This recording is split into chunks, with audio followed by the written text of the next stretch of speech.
Hello everybody and welcome back to another video. Guys, today I want to talk about who can beat Alex Pereira, the brand new middleweight champion. Of course, let's get this out of the way though. Of course, Israel Adesanya can beat him, or at least has the capabilities to beat him. He lost 3 times now, but you get the point. Like, if Izzy, that's the obvious answer that I don't want to talk about today. I don't want to talk about Israel Adesanya. He showed he could knock him out. He showed that he could outpoint him, but did he get the job done?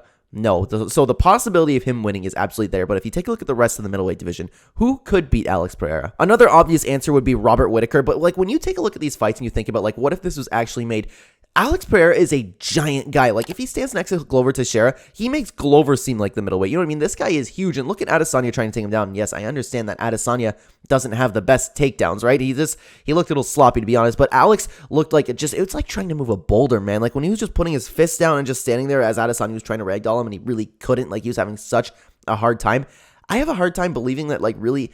Of course, anybody can take him down because he was taken down, right? But like, imagine like Alex you have to get in that close range to get a takedown, right? And that's a dangerous close range with Alex Pereira with the knees, the kicks, the uppercuts. You know what I mean? So I don't understand. Like, do we have to take a look at the wrestlers when looking at someone to beat Alex Pereira, or does we just have to look at someone with a full blown out game plan that would just like is pretty good everywhere, kind of like Adesanya is? Of course, he could do better on the ground game, but Adesanya does have like great jiu-jitsu on the ground. You know what I mean? He's shown fantastic offense and defense on the ground at the few times that we've actually seen him there. So Robert Whittaker.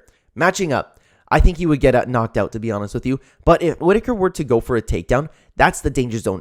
Can you move that giant man of Alex Pereira? That's where I'm thinking, like, I don't know, man. I don't know. Maybe you could throw a knee up there. And those are, like, vicious shots by him. He's one of those guys with just like granite knockout power. You know what I mean? It's just whatever he throws has the capability of putting you to sleep, no matter where it's coming from, no matter what it is, or no matter how hard the guy even tries to throw it. But then again, if you take a look at a guy like Robert Whittaker, Robert is getting better and better with each performance, and the guy is like, he's been looking like a monster lately. So I would still actually pick Alex Pereira if he were to fight Robert Whittaker. But as Robert Whittaker being one of my favorite fighters of all time, I would cheer for Robert Whittaker that whole time, and I'd be so hyped if he actually got those takedowns on him. Now take a look at the rest of the middleweight division. Derek Brunson's on his way to retirement. He doesn't have the chin that he used to, you know what I mean? So I would pick Derek Brunson and just not even get close to him, shoot for a takedown, maybe get caught with something on the way down, and then he'd get knocked out. Take a look at another great wrestler, Marvin Vettori, someone who has an amazing chin. I think Marvin Vettori, actually, spoiler alert, I think Marvin Vettori has the best chance in the entire middleweight division, more so than Israel Adesanya, actually, to beat Alex Pereira. That may sound crazy, but Marvin Vettori is one of those guys where you can just smack with pretty much anything and he'll keep moving forward, and that is the exact kind of pressure that you need against Alex Pereira. You need a guy